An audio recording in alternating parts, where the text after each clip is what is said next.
Hi, and welcome to another episode of the Information Podcast. In today's recording, you will hear a fascinating talk given by crop circles and past lives researcher Dr Ian Baillie, with an introduction from the renowned investigator of mysteries, Andy Thomas. This was a presentation given at a public meeting hosted quarterly in Burgess Hill, England, by Changing Times, a group specialising in UFO research and an open forum to discuss all manner of alternative views. This presentation consisted of slides that are commented on frequently by Dr Baillie. In order to get an idea of what is being referred to, I suggest you also check out the doctor's website to get an idea of the pictures being described. You will find the link to this site on the description of this podcast episode. So now, I'll pass you over to Andy. As you can see, we have changed circumstances again. They've taken away the L, so we're no longer going to be famous for being in an L-shaped room. Which means, sorry John, the sofa's gone.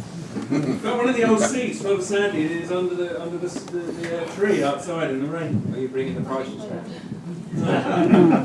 No, we get to charge more for this. As you know, a spanking new loos. Well, they've been warned. This is my shortage toilet. But no, you probably already noticed no room to put a mirror there. And there's no mirror, but that might come later. We could do a bunk here for him, especially. So again? We could do a bunk here, especially for him. It could have a balcony around out there. Anyway, so we'll have to see how things go. I mean, there is a possibility, because we've had a good turnout tonight, of using the big hall downstairs. I was talking to one of the organisers tonight, and this could be a possibility. Well, we'll have to see. This is the last one of this year anyway. We'll be back on in the spring. We'll have a think. And also we are looking to seeing if we can have the one night of the week when the scouts aren't here. Now that would make it a Wednesday. But that might, mean it's easy to park, we're not fighting, we're not being accused of being paedophiles. Yeah. And then we haven't got to say this, so don't come to after 8.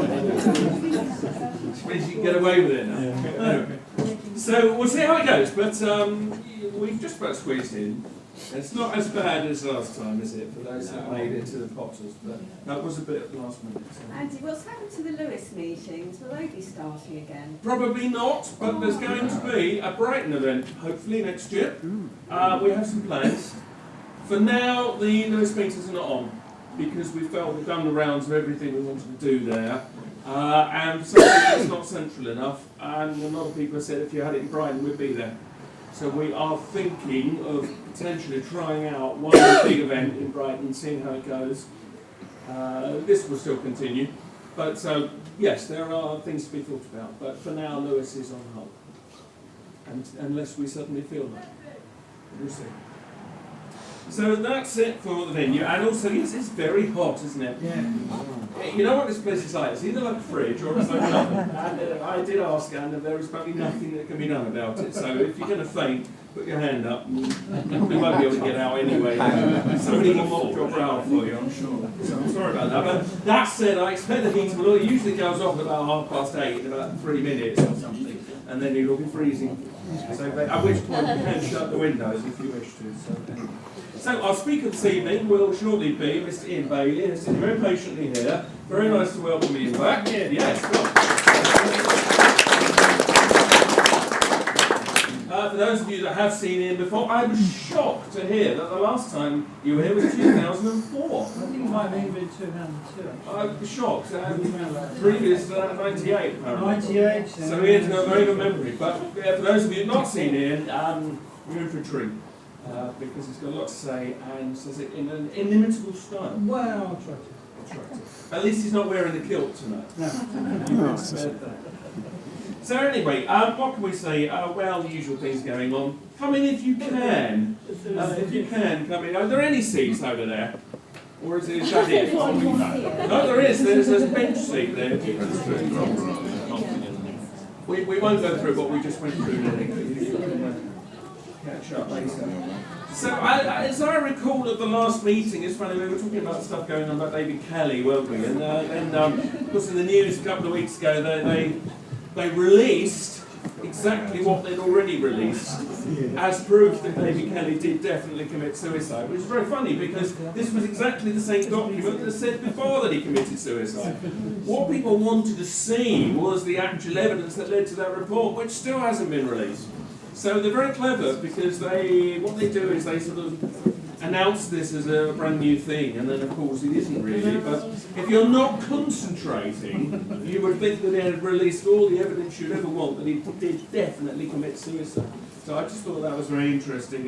So that's never going to go away, basically. If they think that that kind of alleged new information is going to stop the conspiracy theories, they're going to be sadly wrong. And there was one guy, I've forgotten his name, one of the doctors that signed this report saying, that he couldn't really have committed suicide. He spoke very well on Radio 4, I thought. But they managed to get one of the friends of David Kelly to come out and adamantly declare that he did definitely commit suicide. Not that the friend was there at the time, you understand. And who I thought very pleasantly or not described Norman Baker's book about David Kelly as bonkers on Radio 4, which I thought was not quite fair to it. Because if you have read the Norman Baker book on the death of David Kelly, it really does make it pretty clear, that we have not been told anywhere near the truth of that. So I thought that was very interesting. And follow up on something else we talked about last time round, the Codex Alimentarius. For those of you that don't know, these are it's not quite legislation, this is the food safety body, essentially, that declares what you can and can't eat and what you can and can't buy around the world. They can't as such legislate, but they in effect lay down the ground rules on which other countries can then build their legislation. And for those that don't know, they have been saying for a long time that they want to, shall we say, streamline the sale of natural health supplements and high-dose vitamins and all of this. For streamline, get rid of them, apart from the few they will allow you to buy courtesy of the big pharmaceutical companies. Now, there's been a lot of stuff building around this. There's been people campaigning against it, including Ian Crane, Scott Titz of the National Health Federation, and Robert Verkerk, who indeed spoke at Lewis for us a couple of years ago, from the Alliance of Natural Health. Now, there have been press releases going around saying basically that, saying that the Codex, you might need to shut the door, saying the Codex has been passed and that they are banning all vitamins and supplements. Right, that is not true. If you get that email, that is slightly false. It's not currently true, sure. It's not currently true, but in fairness, it's still not technically true. It's really worth reading the Alliance for Natural Health's page about it, where it does give you a more accurate picture of what's going on. Obviously, in the long run, in the worst case scenario, it could lead to something akin to that, but they are not banning anything as such at the moment. So there's some emails going around that are very black and white and not entirely informed, so be careful. It's not quite as bad as those emails make out. But that said, that doesn't mean we shouldn't be concerned. And if you don't know about this, go and look up the Codex Alimentarius, because the implications are very severe, and we do need to be very aware of it. So, but then again, we all like to think that we live in a world where we're never ever told the truth on anything. But I was quite impressed recently with the Channel 4 Dispatches programme about how News International, i.e. Rupert Murdoch's organisation, basically has the current government in its claws. Did anybody see this? I thought it was a very, very good piece of television, very brave, and unusually frank, I thought. And it started off being a programme about do you remember that the News of the World got into trouble for tapping people's telephones? And the inquiry began with, why was it that only one or two prosecutions, and they were connected with the royal family, why was it only one or two prosecutions, went all the way through, when in fact hundreds of people were allegedly bugged? And they interviewed people from the Met, and they interviewed MPs, and there were some of them who were MPs who had their phones tapped. And what it turns out is that basically the police don't want to have any more fuss about this, because the police have been secretly feeding news stories to News International. And so the police themselves are basically involved in the tapping of phones, including their own chief of police, whatever his name was, the head of the Met. And he was rather put out to realise that his own police were in fact tapping his own phone and not telling him. But that then led on to, so why can't you now do anything about it? And there was a couple of very frank statements from people that worked in the Houses of Parliament saying, basically everybody's too afraid because everybody knows that Rupert Murdoch runs Parliament now. And he basically has threatened to demolish the reputation of anybody that says anything more about the phone tapping scandal. And this then led on to the fact that the current sort of Alistair Campbell character in the new government is Andy Coulson. Well, Andy Coulson was basically Rupert Murdoch's right-hand man. And so we now have right at the heart of government, Rupert Murdoch's right-hand man.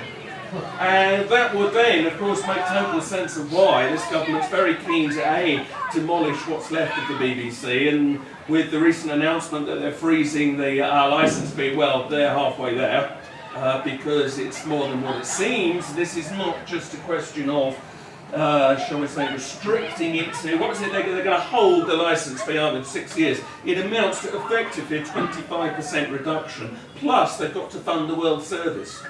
And they've never had to fund it themselves before. That is effectively the end of the BBC as anything meaningful. And they've been, I think the BBC, they've become a mouthpiece of propaganda for the government for the last few years anyway, because they were afraid of what would happen. But I'd like to think now that the worst has essentially happened, that they might actually start to make some slightly more brave programmes, if they have the money to make any programmes. Because any big expensive programme is basically just not going to get funded. So you can probably wave goodbye to Doctor Who within about 3 years, because they're just not going to have the money for anything that's going to be expensive. But in the meantime, as well as demolishing the BBC, this government is basically trying to grease the path so that Rupert Murdoch can buy up the rest of ITV. He already owns quite a bit of it, and buy the whole of BSkyB. And the minute that happens, we're in a state basically run in a Berlusconi type way. Can I ask a question? No. Yes, of course you can.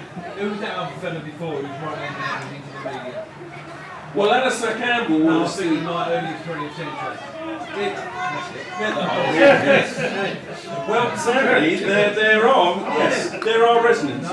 Unfortunately, we won't go there, but no, quite right. But it is quite a serious situation because Rupert Murdoch, you know, it depends whether you think he's a good guy or a bad guy. But either way, even if he was a good boy, nobody should have that much control over our media. So the idea that we have even the vestiges of a free media really is a total illusion. And I thought Channel 4's Dispatches was very, very brave to put that out.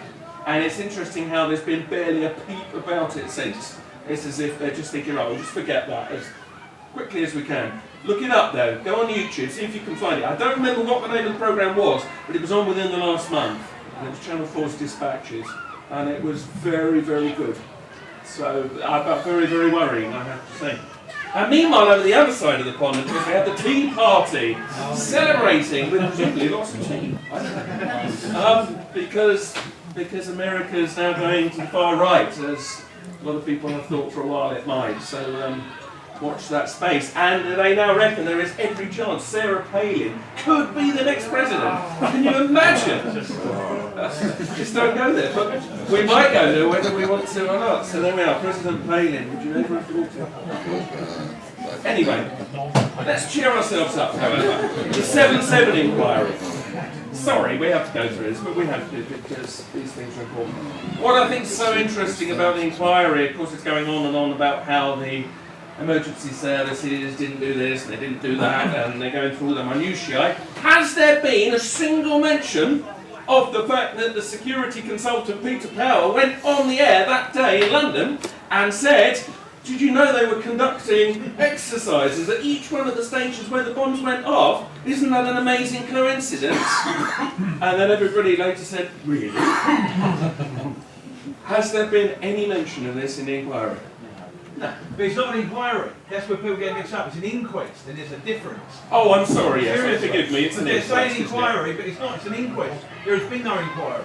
It's an important point. It's an important point. But even for an inquest, they're still not going there. So the whole thing is utterly meaningless unless you want to know, that the fireman could have done better that day, or whatever it is. In terms of getting to the bottom of what really happened, it's not going to help us at all. Didn't you think it was very interesting that in the very week where the head of BA or whatever said, right, it's time to relax these airport regulations and things a bit and streamline it because it's all got out of hand, the cargo bomb plot suddenly erupts. And then, only 2 days later, we had government officials saying, we need more security scanning, we need new technology to stop this kind of thing, which I thought was just amazing timing, didn't you? There was one in Paris and one in America as well. Is that right? So, same story all over the world, basically. So there we go. So, you do really have to put the pieces together. But on the other hand, didn't you also think it was very interesting that the police announced last week that out of, let me get this right, 101,248 people were stopped last year under the anti-terror laws, right? How many arrests did they actually make? 2? Lower.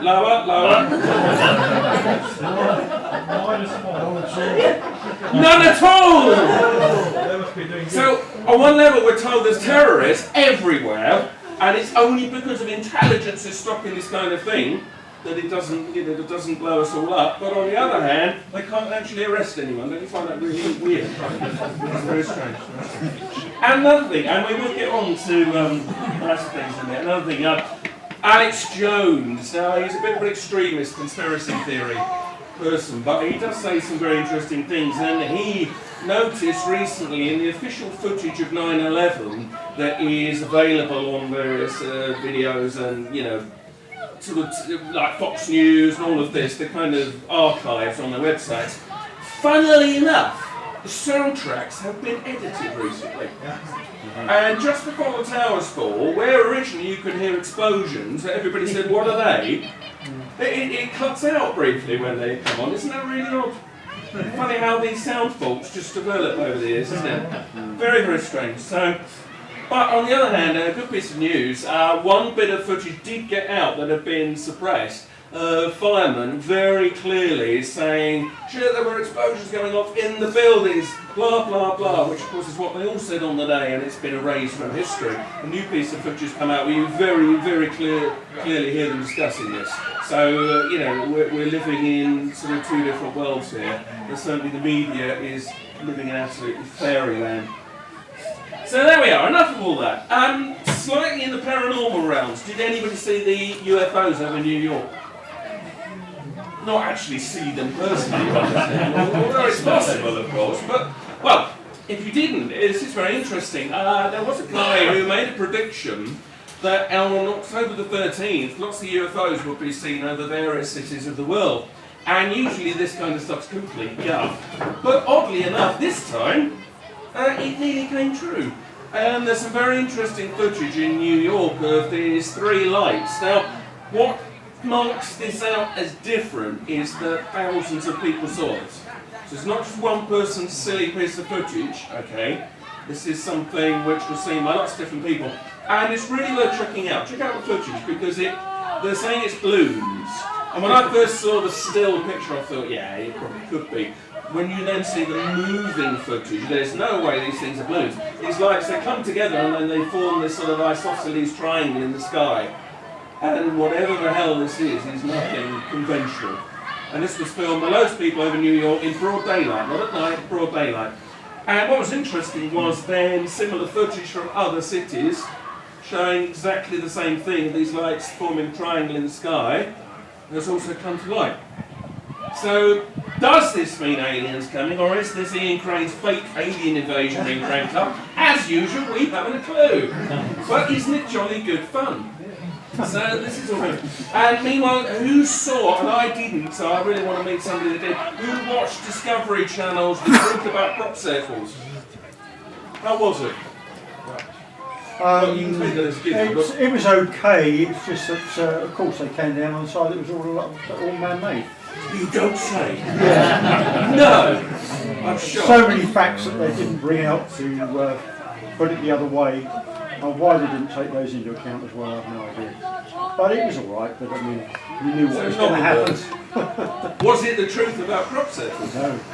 So the name was a bit misleading there, wasn't it? It wasn't really the truth about crop circles. Never mind. Now, we have a programme here that you can find over these at the end. This gentleman here has brought along some DVDs of the latest film about chemtrails. Now, we've discussed, chemtrails, is it just normal, is it a big conspiracy to murder us all, or what? On and off over the years, but do you want to say something about this? Well, it's the latest film, it's 2010, I watched it the other night and it's very, very interesting indeed, and in my opinion it's the best film on the subject today. And these are free, I understand, Absolutely. yes? Yeah, please take one everybody. Right, so there we are, there's a stack of DVDs, please do take one, if you can. Yes, sir. Andy, you're aware of a vase? Yes. It's interesting because a friend of mine does a lot of work on spreading the word about chemtrails, and I said, why don't you get onto a vase, because they appear to be doing a very good job, although I've never seen actually any evidence of when they actually so-called deliver all the votes. Yes. And so she sent an email, I didn't get a reply, so then I said, get the personal email address of all 8 of the team, then get a copy, put it in the post. I've phoned up the American line, left 2 or 3 messages, nobody ever gets back. And I'm just starting to get a little bit suspicious about, okay, they're probably dealing with hundreds of thousands of people, but how do you actually get an organisation like that appears to be doing so much good to take on a project like... For those that don't know, a vase is kind of basically an internet polling service. They get people to sign petitions and vote, and then they deliver the amount of votes they've got to various authorities. I mean, the only thing I would say is they are not generally well disposed towards conspiracy theory. So yeah, they're very good about anti-war and save the whales and this kind of thing, but I don't think they would go near something seen as conspiracy theory. So maybe that's why you won't hear from them. Right. In my view, from what I know about them. I think they do good, but I think that would be considered too wacky for them. Do you know what I mean? Yeah. Unfortunately. Okay. Yes, Going back to chemtrails for a while, I only saw this yesterday. Apparently, our government, back during the Cold War, carried out, I don't know what you call them, trials of chemicals in the atmosphere to see how they could defend against a Russian chemical or biological attack. They released loads of stuff out in southwest Hampshire, then monitored it, Salisbury Plain, Reading, South Sussex, that sort of thing. And, for people who say, oh, it couldn't be anyone putting any chemicals up there, they've already done it 50, 60 years ago. They're also using viruses as well, and seeing whether biological weapons would work. My father used to say he used to drive up and down the channel puffing out these things and then monitor the spread of the virus without our knowledge. Yeah, this was driven up and falling down. Yes, Mick. You could take soil samples outside your door or go for a walk, take soil samples, send it to the government. They will send it all back telling you what's in the soil. And aluminium is supposed to be 2 points to a billion or something. Well, it's 6,000 times that now. So everybody go there, they send them the soil sample, and then later on they say, well, we sent you all these things, the government should know. That's the only government way. probably doing it. Well, I don't know. The government behind the government. Yeah. This is, well, you probably ought to have an evening about this because there's much to discuss about this. So maybe this is something we'll cover at some point. But in the meantime, DVDs. There's about 20 of them there. Something like that, yeah. Something like that. So 5 at the end for those. Hopefully there's enough. One sad bit of news. Zachariah Sitchin has died. If you don't know who Sitchin is, he is key figure in the whole Planet Nibiru thing. Sitchin's a very controversial figure. I mean, he was an elderly man. I mean, I think he was in his mid-80s. He has been interpreting the old Sumerian texts for many, many years and saying that it basically tells the story of the Anunnaki, this race that came down from the stars, interbred mankind, the same story that's in myths and legends all around the world. But he's kind of taken it on to a whole other stage and he's promoted the idea that the planet Nibiru, which is on this vast elliptical orbit, it comes back into, well, to be near the Earth every several thousand years. And lots of people, of course, believe it's due back any day now. If you believe some Sitchin sporting websites, you would believe it was literally round the corner. And there's apparently a huge astronomical cover-up. Now, I'm personally a bit dubious about that, because I don't know how you could cover up a planet that big. So many amateur astronomers, but anyway. Nonetheless, this is popular theory. But yes, so Sitchin has gone. And many people will miss him. The academics will not miss him because they've hated him forever. And he has, I mean, he's come in with a lot of criticism, saying he's remoulded the words to make it fit his interpretation. Well, I don't know. But either way, he's been a very influential figure and is no longer with us. So there we are. Right, does anybody have anything else they'd like to say? I think that's it. Lawrence Gardner's gone as well. Oh yes, Lawrence Gardner has departed as well, if you didn't know. Lawrence Gardner's written a lot of books about bloodlines, the Holy Family, all of this kind of thing. And yes, he had face cancer for quite a long time and had already come out of public circulation for quite some time. But unfortunately it did get the better of him. So yes, he left us a couple of months ago. Yes. There's a programme on Channel 4 tonight, you might just catch it on Channel 4+1 about climate change, how the climate change has got it wrong, so I'd just be interested to see. The impression I got from what I saw though was that they're not really challenging climate change, but it's eco-environmental people kind of having a go at their own kind for not having promoted it properly. Now maybe I'm wrong about that, but the bit I saw in the trailer gave me that impression, so but we'll see. Yes, that is one. No, just briefly going back to Lawrence Gardner, yes, he was, a very popular figure. And allegedly, of course, was taking the white powdered gold that many people believe should make you immortal, but it didn't work for him, I have to say, I'm afraid. So, there we are. Right, enough of me. We have sitting here this gentleman. Still alive. Still alive. Still with us. And I say still alive, I mean there's something to that, because Ian underwent major heart surgery only, how long ago? Christmas. I went skiing 7 weeks after. Well, yeah, that sounds about right. Vikings. So, he's still with us, still fighting, or even more fighting. Yeah, I shouldn't be here. You shouldn't be here, but he is. We're very It's pleased. too exciting to leave the planet at the moment. It's all getting really exciting. I can't miss it. So, I give you Mr. Ian Baillie.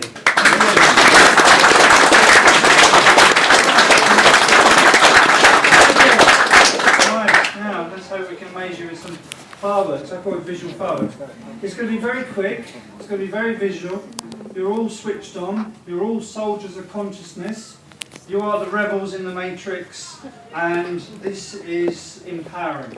And this is what we need, because we hear so much about us not being able to do anything, but in fact we are incredibly powerful beings, and they will do everything they can to destroy our image and knowledge of who and what we are, because it's much easier to control sheep. Go to Sainsbury's or go to Tesco's, pay your taxes, die quietly, and don't cause a fuss. And that's why they want you. The ultimate food source on the planet for aliens? Humans. There's plenty of us. And just like we eat sheep, they might come and eat us. I'm not a conspiracy theorist. I live in positivity.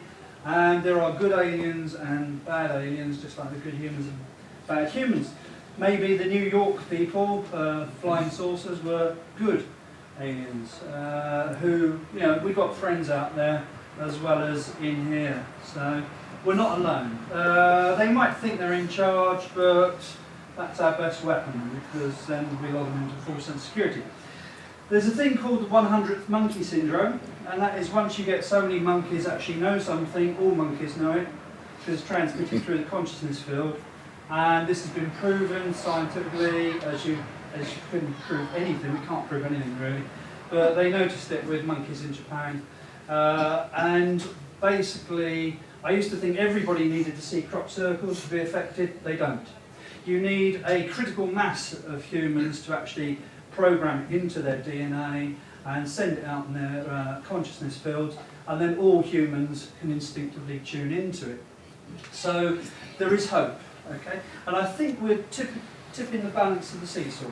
So, you know, it's not doom and gloom. I mean, everything's, for me, is positive. Now, what I'm going to show you is what I've done, my little personal, adventure and crusade, and it's going to be very fast. So I'll then take questions at the end. Anybody wants any information, all free.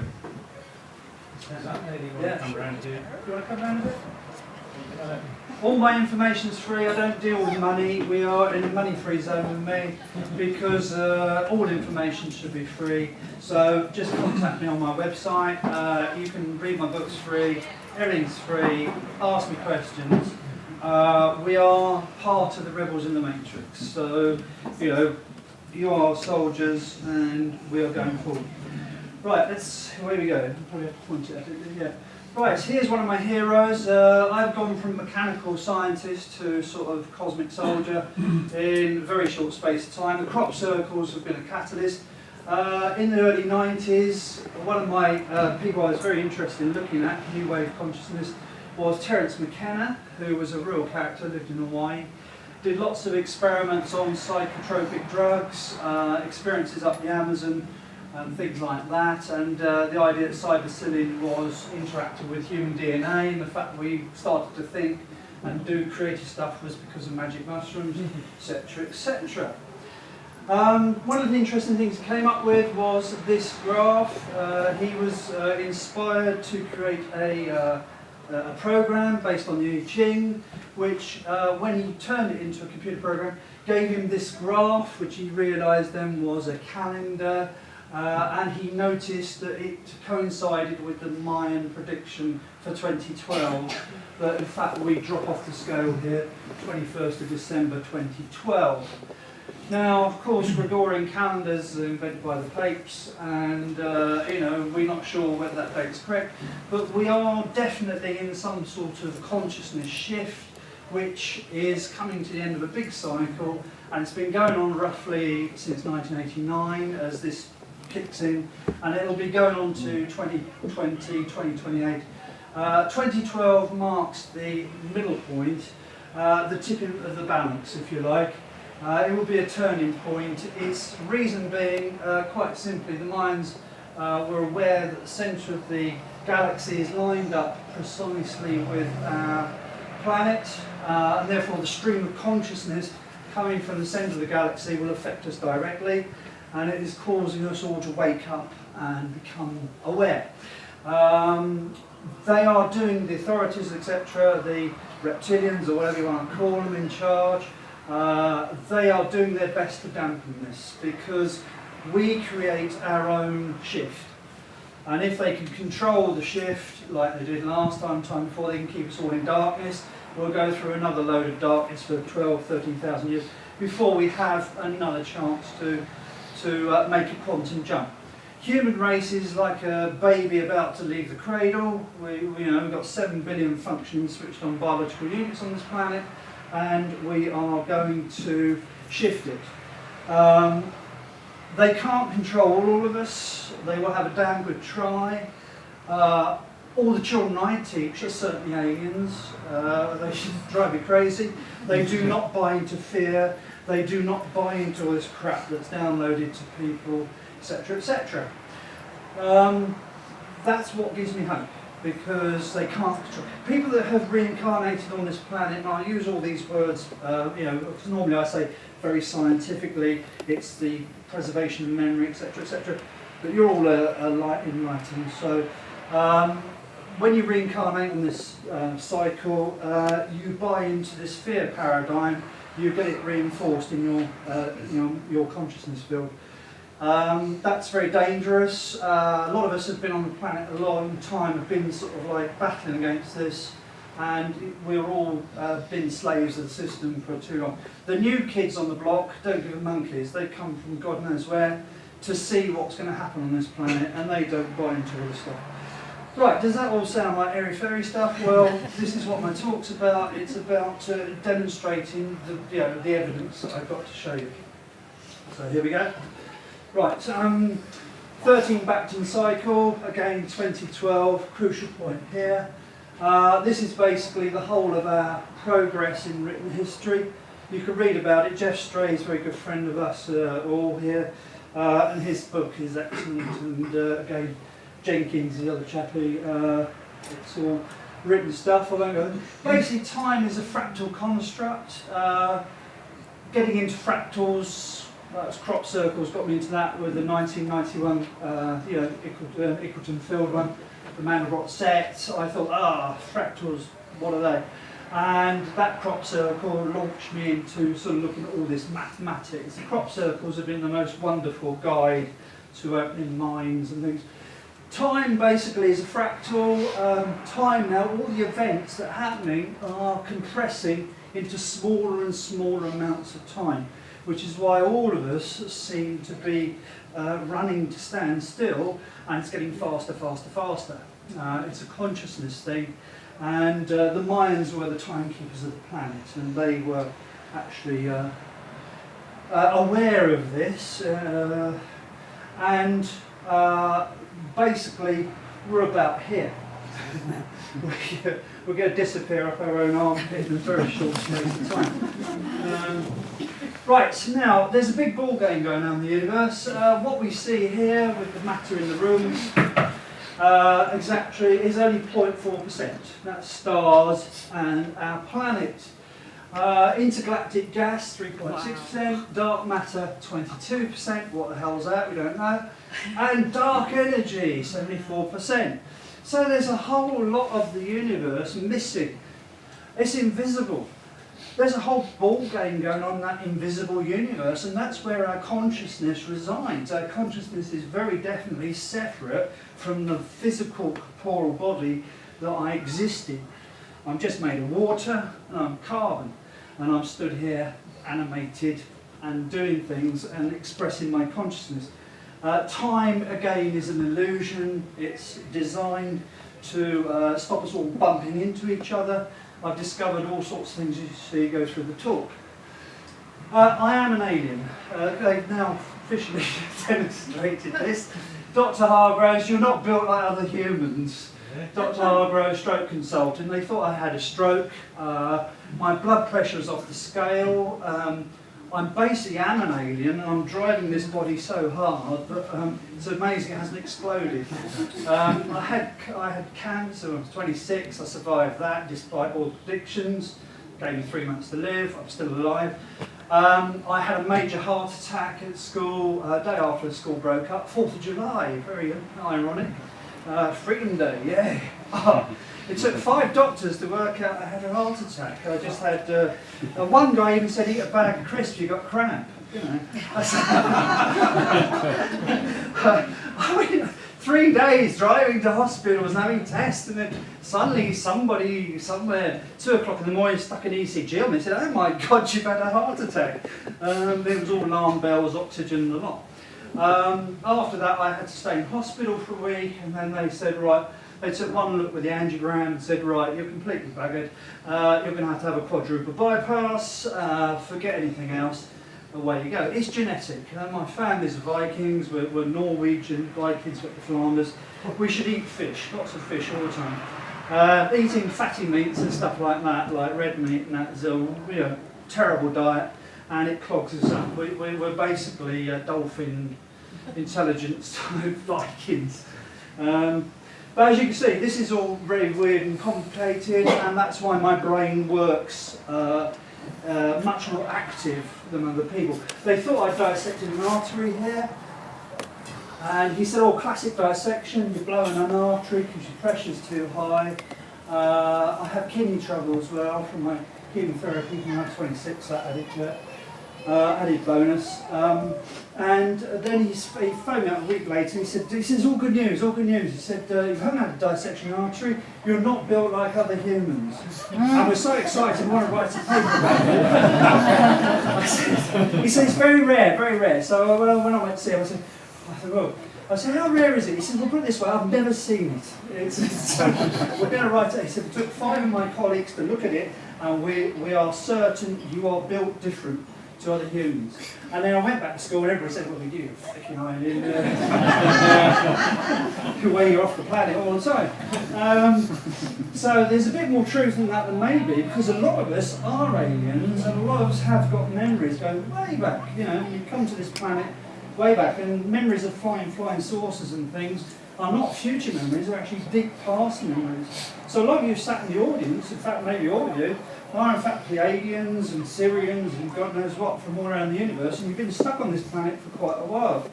It may ring a bell with some of you, saying, oh, you know, I did feel like I was different. Things like that. So where you are, you know, it's quite simple. We weren't from here originally. So there we are. I've been pushing this physical body too hard. So then next one I'm going to speed up now because we're going to run out of time. That's it.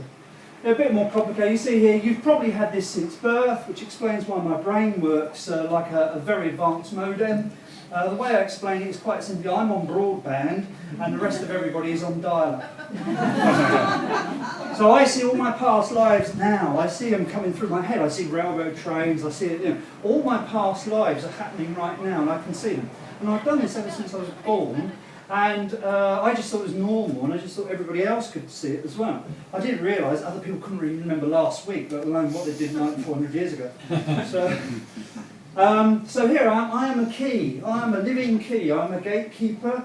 Bailey's, the name Baillie historically, is the holder of the keys to the castle, the keep. So I hold the keys to consciousness. One of the motifs of the crop circles was keys to consciousness. I came up with that name in 1996, and it's very true.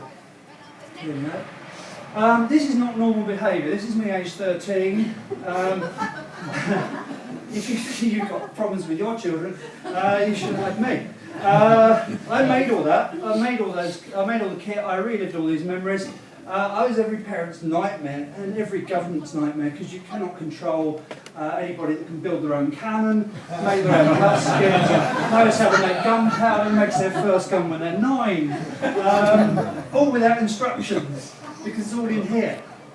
They cannot control this. You can have like Al-Qaeda cookbooks on the internet. I mean, who the hell makes a bloody bomb out of chapati flour, you know? Just go and get some fireworks, you can make a far more effective bomb with that, you know?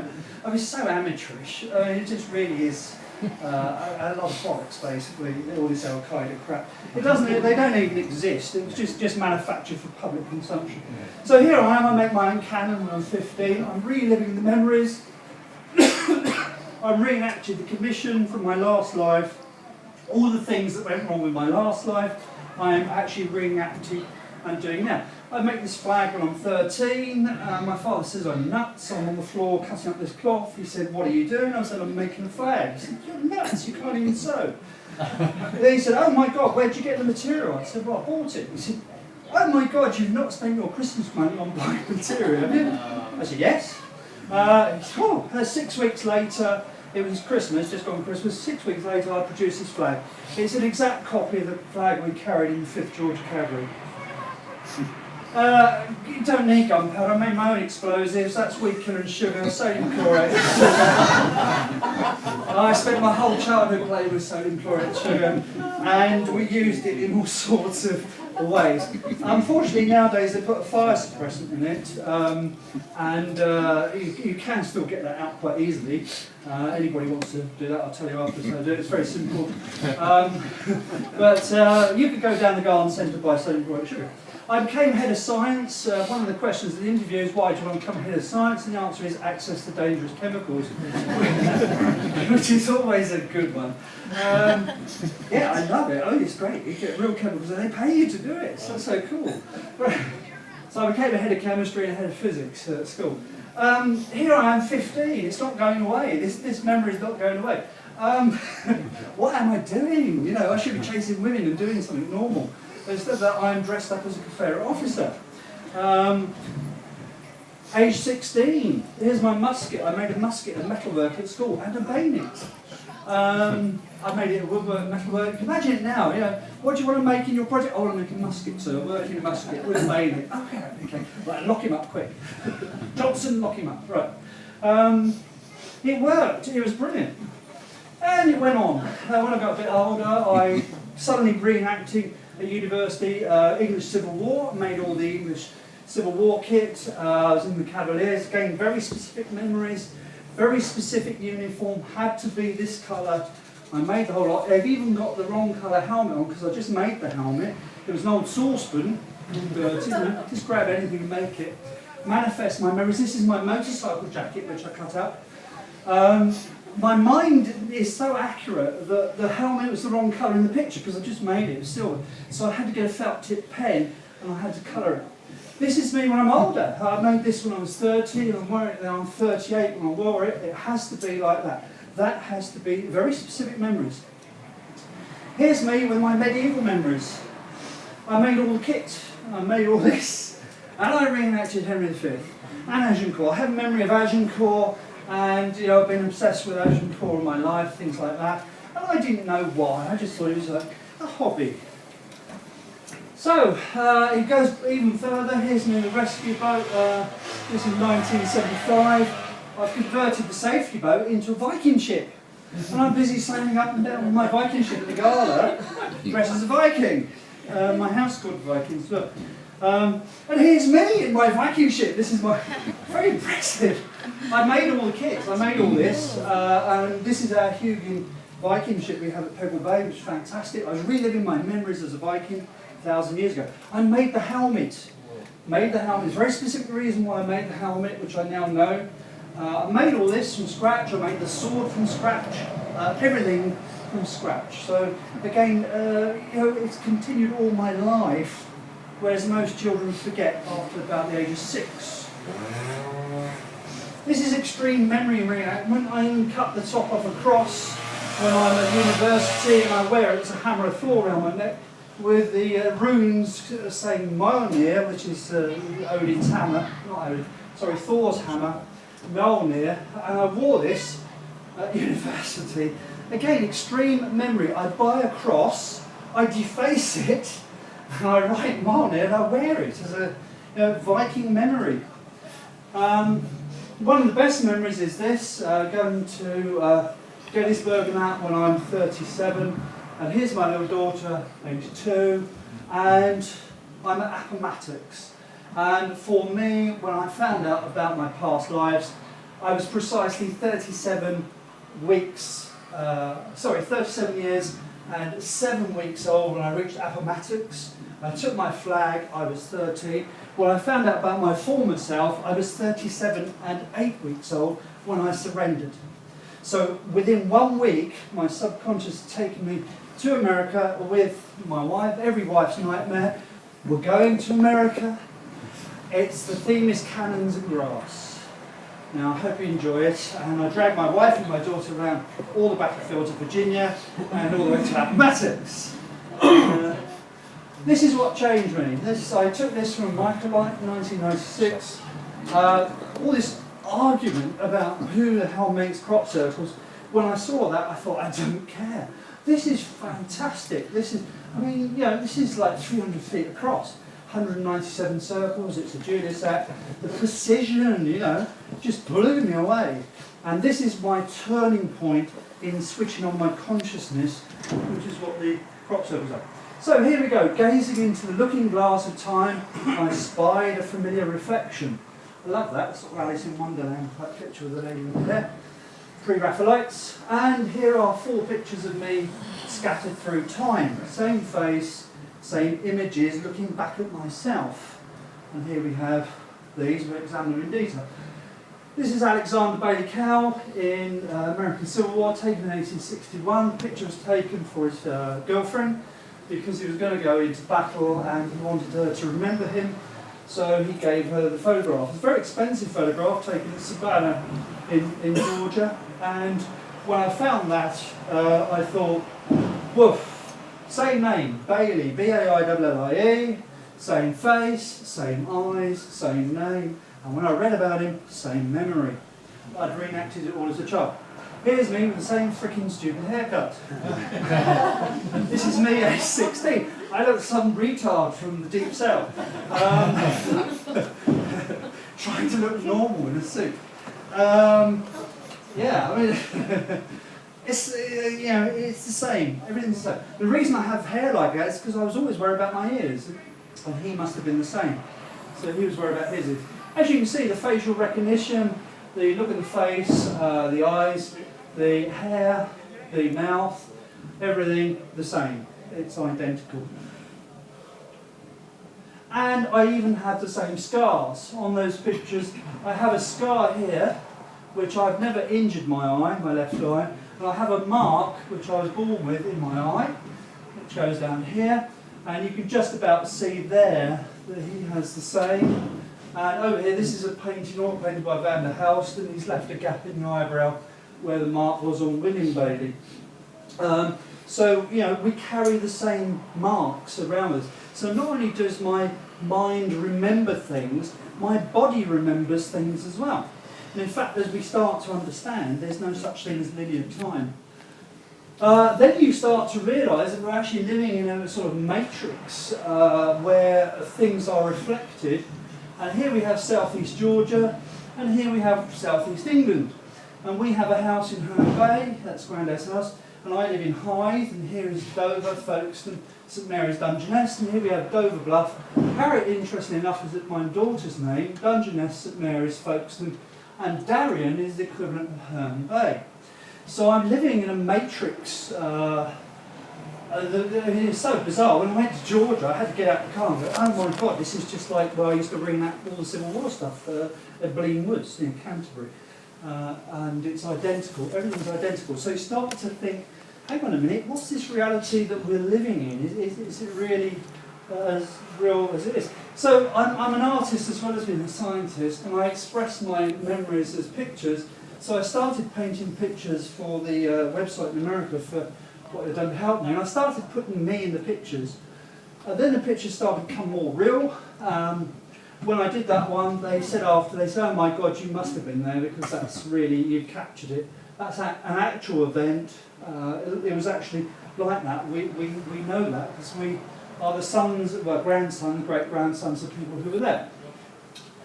Oops. That's what it was like in the Confederate cavalry. It was Johnny Hockey Sticks and shooting the Yankees. Unfortunately, the infantry, they were all getting mullered like in World War I, but in the cavalry, we were having a good time.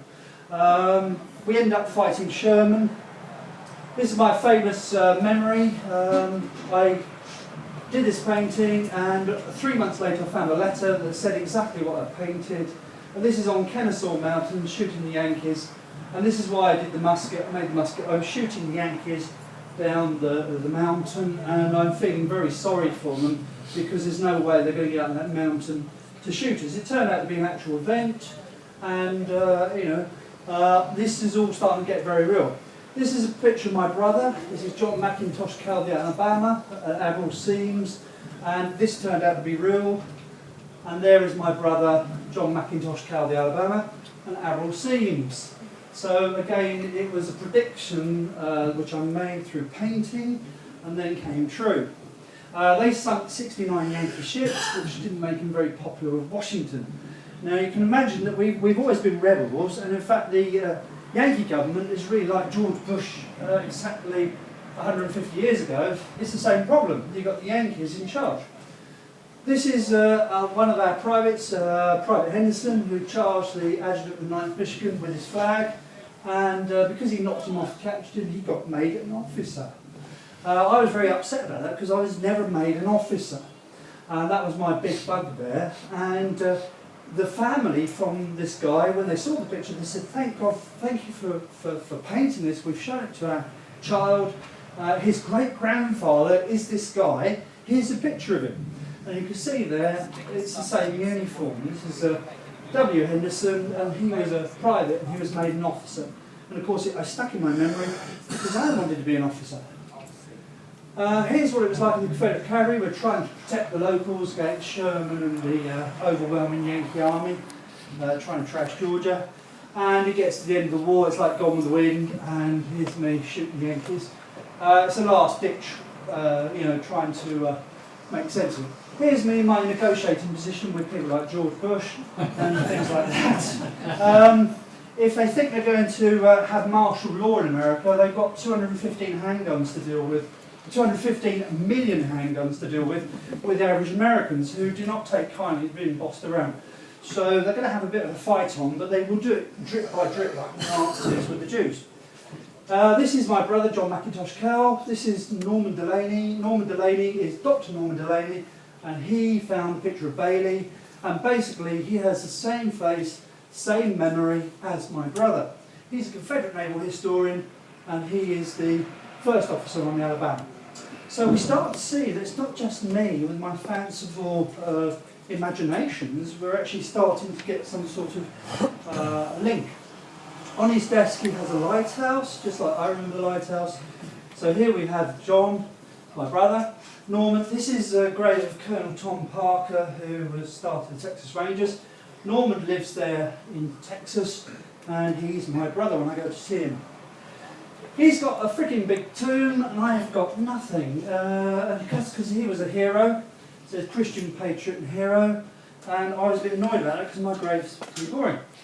This is a lady I met at school. This is Rosie LeGroux. She was head of RE, I was head of science. Turns out that she has the same memory and same face as my fiancée, Mary Sullivan, from 1870. She started to remember things I hadn't told her. I met her when I was 43, and that's the sort of memories we can remember.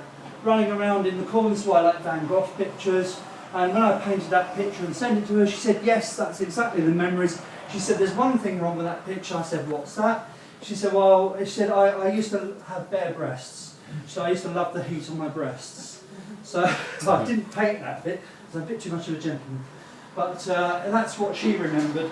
And again, I painted the picture before all that information comes out. We get engaged. She leaves because I have no money, 1871, and she helped me write books. She remembers all this stuff, and you can read about it in Rebel Spirit if you're interested. It's a bit like Gone with the Wind. The women at school, the lady teachers said, we don't care about the science of it, it's a great story. So if you want to read the story, I'll just email it to you. This is Sally. This is my girlfriend from Sepulveda Island, lived by the lighthouse, and here you see me like Close Encounters, building the freaking lighthouse out of sand, mashed potatoes, anything. I'm painting pictures of it. I call it the Lonely Tower in my head, and I'm doing this all through the 1970s. This is 1982 in Ibiza. Turns out to be real. This is Sepulveda Island Lighthouse. This is the Lonely Tower. Sally lives in the house there.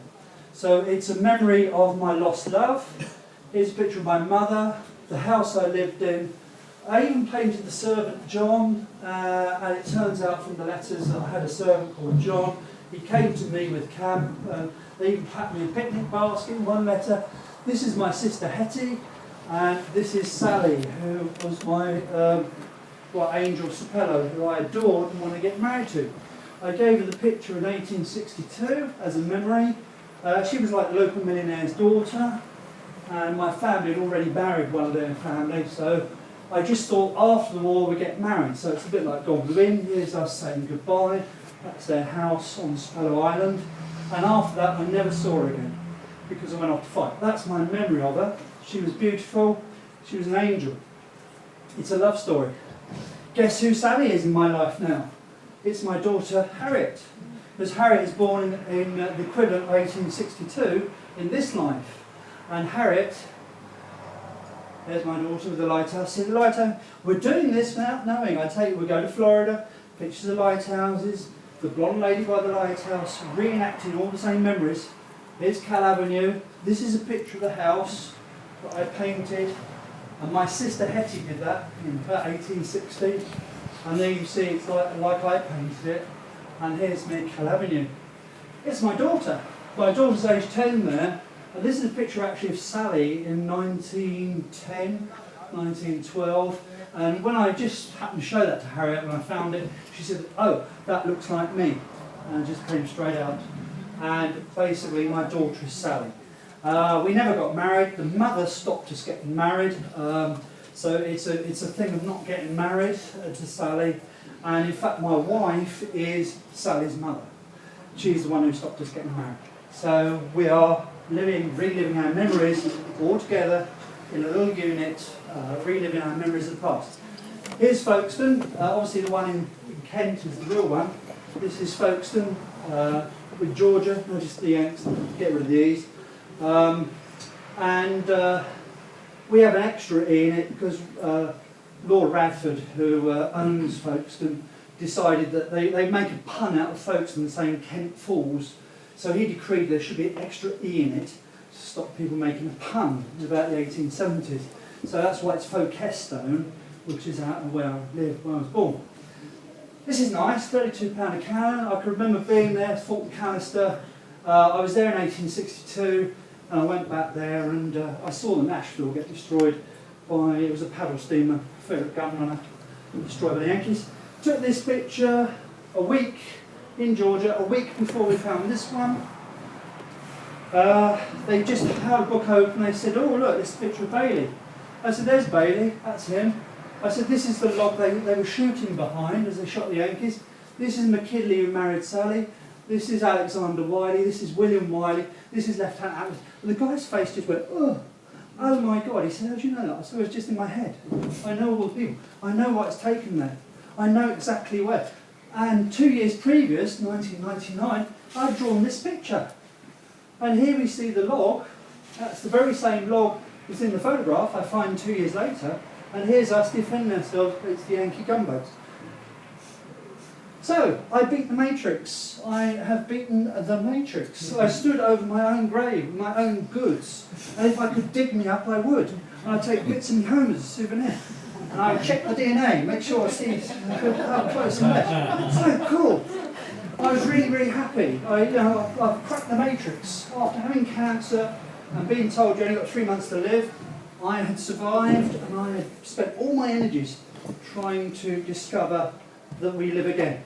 I even got a gravestone out of the Yankee government free because I had the war record, and I'm not even an American taxpayer and they had to pay for this, which is great. So I've actually got my war record, I've got the correct date now, and I've actually got a bit of recognition, unlike my brother who's just up there with this huge great tomb and all this stuff. And this is what I was, this is what I wanted to be. If I was an officer, I could have married Sally. It's nice to be recognised. This is the local Georgia guys recognising my efforts to do all this, and for me that was worth much more than money. I wrote a book called Rebel Spirit. At the time all the crop circle friends of mine thought I'd gone off the scale, and actually now what's happened is everybody's caught up because it's all about consciousness and things like that. It's just ahead of the game.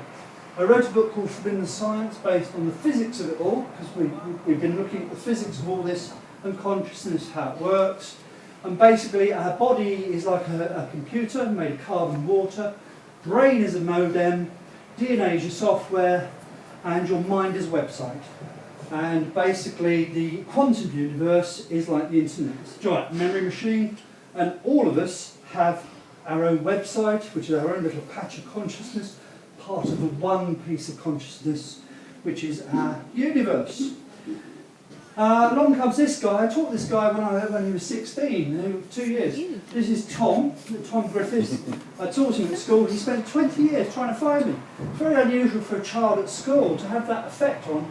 He came along to our Dungeons and Dragons club, and then he spent 20 years trying to find me. Eventually he tracks him down on Facebook, and we very quickly established that he's been all the same places I've been to in Iceland, all the same places in Norway, and basically he's my son from Viking times.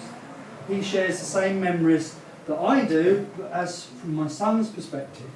So we are linked as having a life together, and that's why he spent 20 years tracking me down. Now this is where it gets very interesting, because he's got a friend and called Adriana, who lives in Toronto, and he said, when I mentioned you to Adriana, she said, I want to talk to him. I know him. I want to talk to him. And here we are, Adriana in Toronto, age 32, Italian-Canadian, turns out to be my sister Hetty from the American Civil War. And this is a picture I painted in 202. This is 207 in Blue Water where we met up, and it's like there is no time. And Hetty is buried next to me in the graveyard in Oak Hill Cemetery in Griffin, and there she is walking around, flesh and blood, and we can hug. And it's the best day of my life, because I'd known Hetty for 78 years, until then she died before me, because I was 84 when I died. And it's a miracle. And she knows Tom, because Tom was our child, because she has the Viking memories of being my wife in Viking times.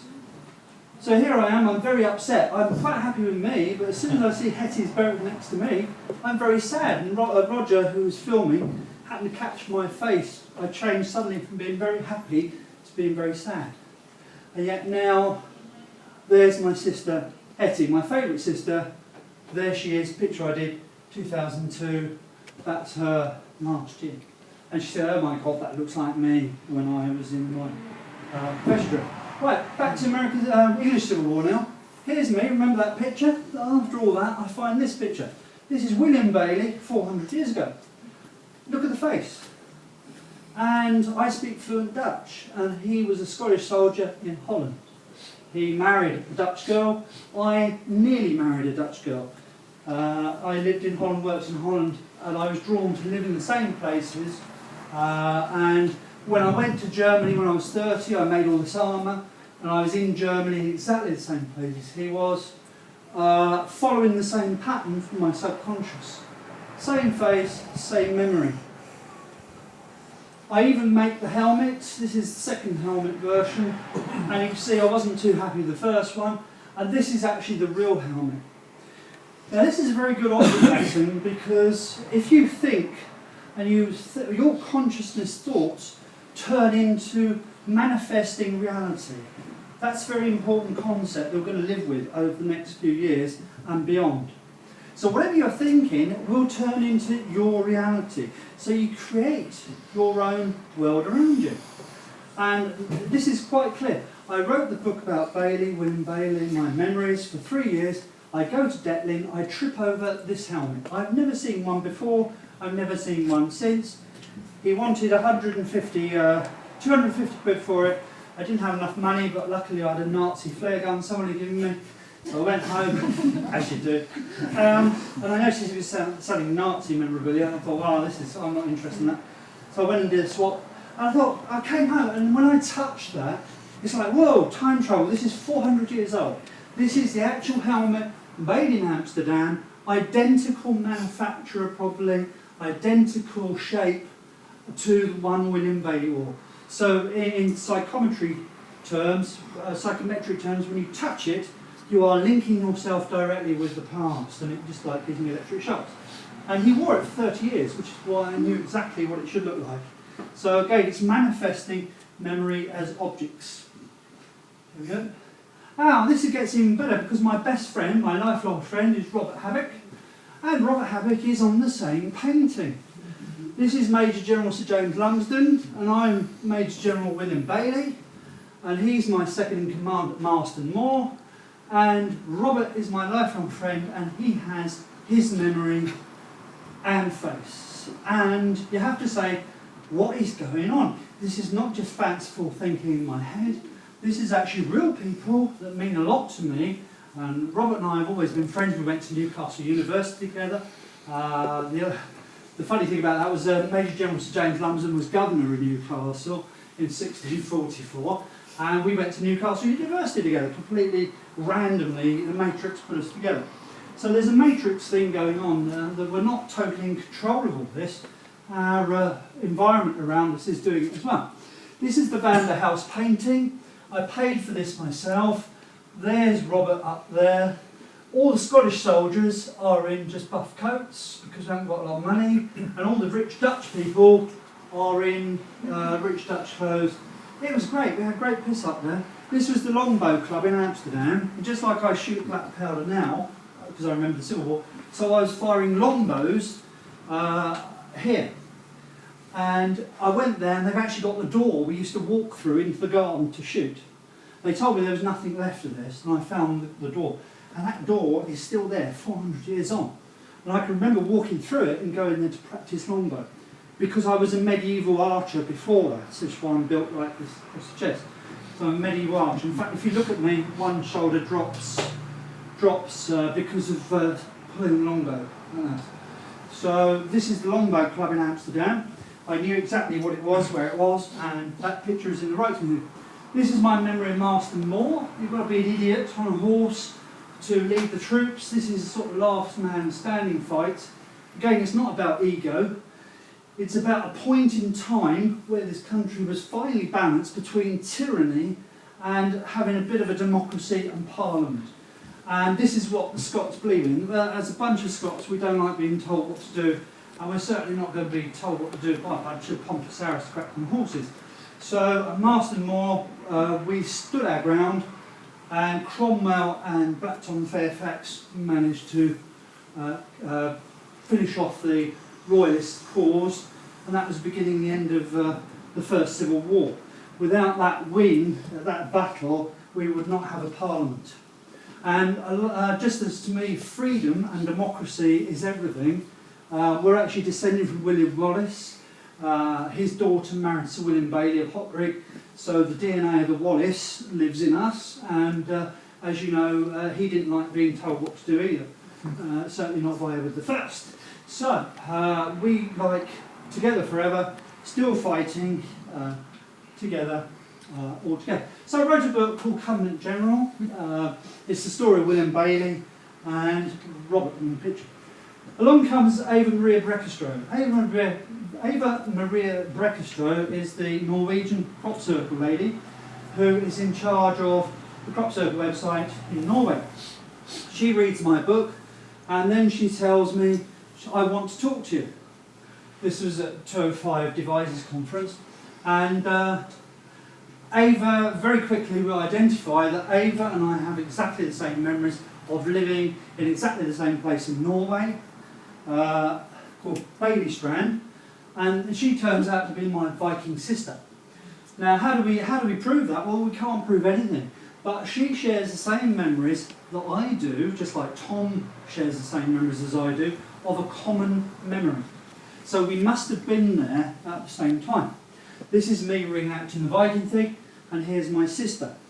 And my sister, you can see, she's pretty tough. I used to leave her in charge of the farmstead in Norway, where I used to go away and play Vikings, and anybody comes up our field, she'd sort them out. She's one tough lady, and she's still pretty tough. She's great. And I went to Norway, I stayed with her, I went skiing with my daughter, and she has this big oil painting on the wall, and I said, well, that's exactly what I remember. That's where we lived. So she has a painting of where we live. Out of all the places in Norway, she has a picture of where we lived in Viking times 1,000 years ago. This is called Bailey Strand, which is literally Bailey Beach, the beach where the Baileys live. And they moved to Flanders, that's why the Flemish-Dutch connection, and then moved with William the Conqueror up to Scotland. And then we moved our DNA all around the world. Now, if I'm doing this with my DNA, all these other Illuminati, Draco nutters and things like that must be doing the same thing, because they're playing the same game with the DNA. So you start to see how this is working, this ball game with DNA.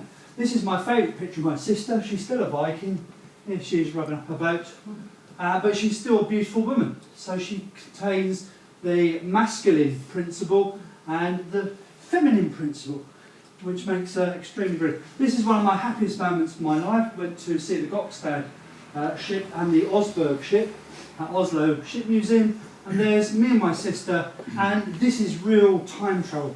When I touched that piece of wood, it's 1,000 years ago.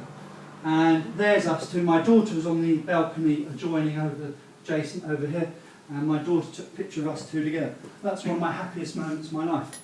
So, you accumulate all sorts of people and friends. This lady is Diane Seaman. She contacts me and says, I want to talk to you. She said, I know you, I've read your book, Rebel Spirit. Picked it up at Barnesville, Georgia, because I left a copy there. That's how the Matrix works. She picks it up, contacts me. She has the memory of Margaret Mitchell. This is Margaret Mitchell here. And Margaret Mitchell wrote Gone with the Wind. Now, why does Margaret Mitchell remember me? Well, I thought, well, my story's a bit like Gone with the Wind, and the characters are like Gone with the Wind.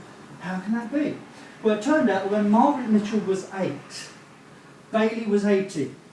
And they met. Margaret Mitchell used to go to the family house in Jonesborough. And that family house was only 5 miles away from where Baillie lived. And Baillie used to meet with all the veterans on a Saturday night, and she would sit on his knee or sit with the audience, and they'd tell stories of the Civil War, which she put into the book. So clever little girls always take stuff in and never underestimate them, because they might just go on to write an amazing book. Okay? Yeah, don't underestimate. So here we go. That's Diane Seaman. This is Jeff Keane. Jeff Keane, as you say, accumulated. He was writing his book about his memory. This is Major General Gordon, who was a Confederate general at the surrender of Appomattox and became governor of Georgia. Jeff Keane has his face and memory. He also has the scars that General Gordon has from Antietam, and had a flashback when he went to Antietam of being there, and then he wrote a book called Somebody Else's Yesterday. He was writing that book, and he became a friend of me, and I sent him Rebel Spirit, and we started to become a band of brothers, really, all from Georgia as well. This is Lucy Holcomb Pickens, the the wife of the governor of South Carolina. And this young lady here has her face and memory, very distinctive face. And here you see her dancing with General Pickett, and General Pickett is another one of my friends. This is Paul Carabin from upstate New York, and he contacted me. He hated the American Civil War.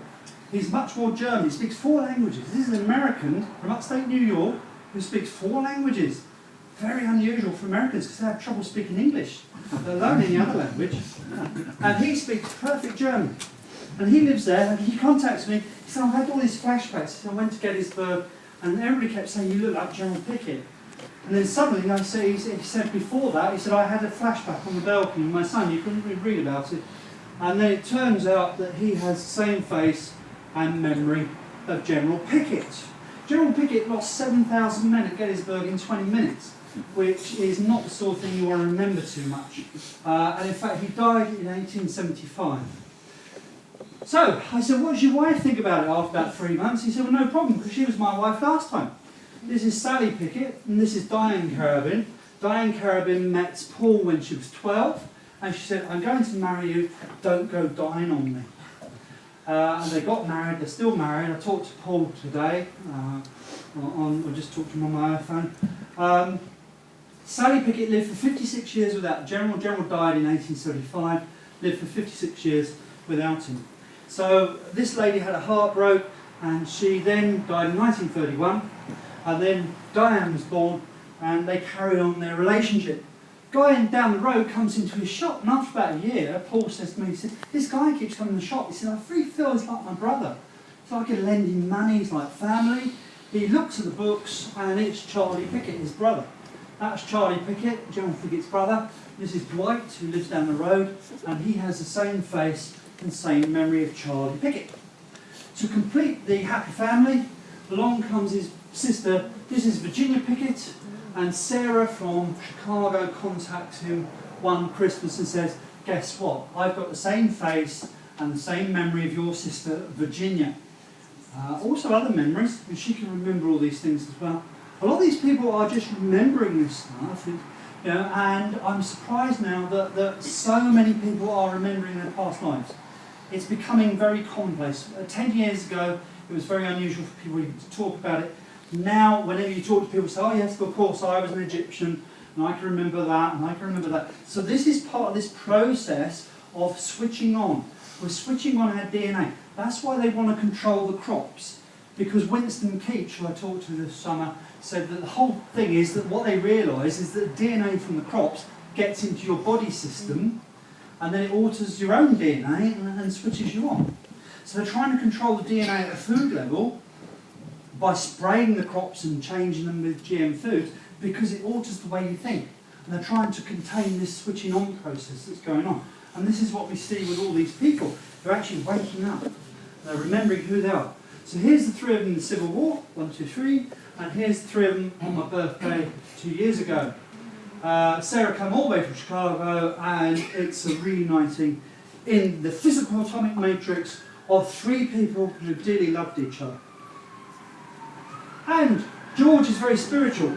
He goes to Gettysburg in 2006, he's playing his violin, he's playing Dixie on the field where he lost 7,000 men, and all these orbs come around him. And when you zoom in on these orbs, they have faces of people in. And he said that he could actually see them, and he said one of the officers actually took his hat off to him and put his hat back on, because he recognised the general. So Paul's very, very spiritual, and he is releasing the spirits that are trapped in that field, releasing them back to the light, because a lot of them are confused and still trapped in the position where they got killed in 1863. So he goes around there every year. Now, a lot of these ghosts are still alive. These are the 3 people I do fireworks with, because we still like blowing up things. This is Kevin. Up here is Nick, he owns the firm. This is him in 1861. This is Kevin, the Colonel, Lieutenant Colonel in 1861, with a very distinctive white hat.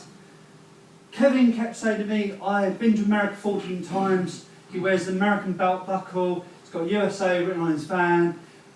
He just calls diggers niggers. You're not supposed to do that. And he kept saying, I've been to Tennessee twice. Well, this is the 1st Tennessee Light Artillery, and he always wears this white helmet. And you can see there's the white hat there, and he still will not wear anything else but the white helmet. And Nick always yells at him because he wants him to wear a red helmet, saying Nick owns the firm.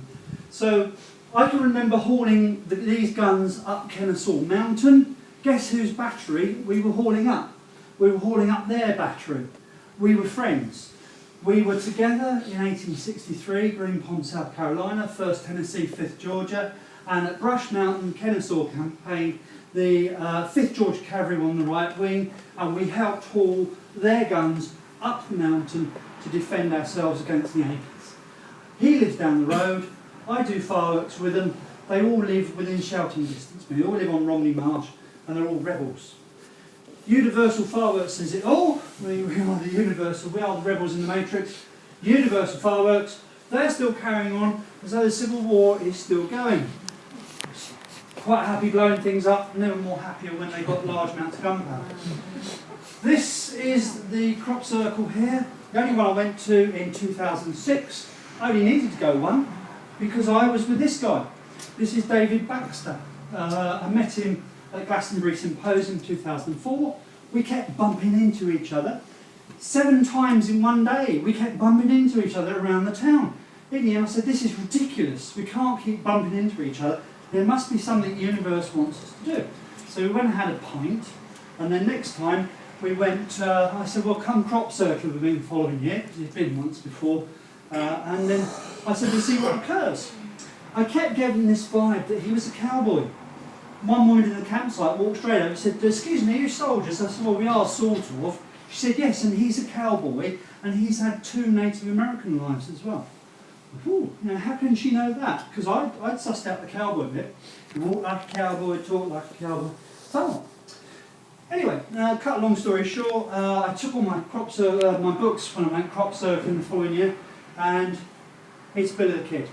I sat there, opened the book up, and here he was looking up at me, cooking breakfast. It's Billy the frickin' Kid. I said, I don't have to actually look too far to find where you were in cowboy days. Same teeth, same face, same smile, same everything. And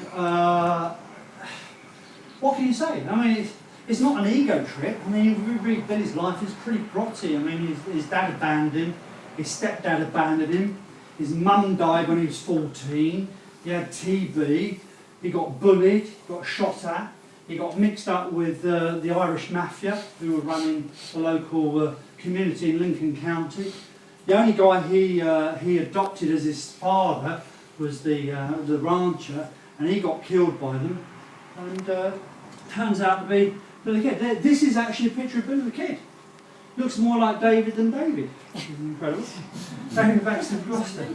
So what was lovely about it was in the crop circles. This is Gary King, and this is his girlfriend at the time, Paula, and this is Lara Maxwell from Canada. We call her Cowgirl. And I thought she knew David for ages, because I thought they'd probably childhood, right to each other. In fact, they'd only met each other in the crop circles 2 years previously. Anyway, it turns out, a long story short, that I work out that Lara Maxwell is actually Pete Maxwell come back.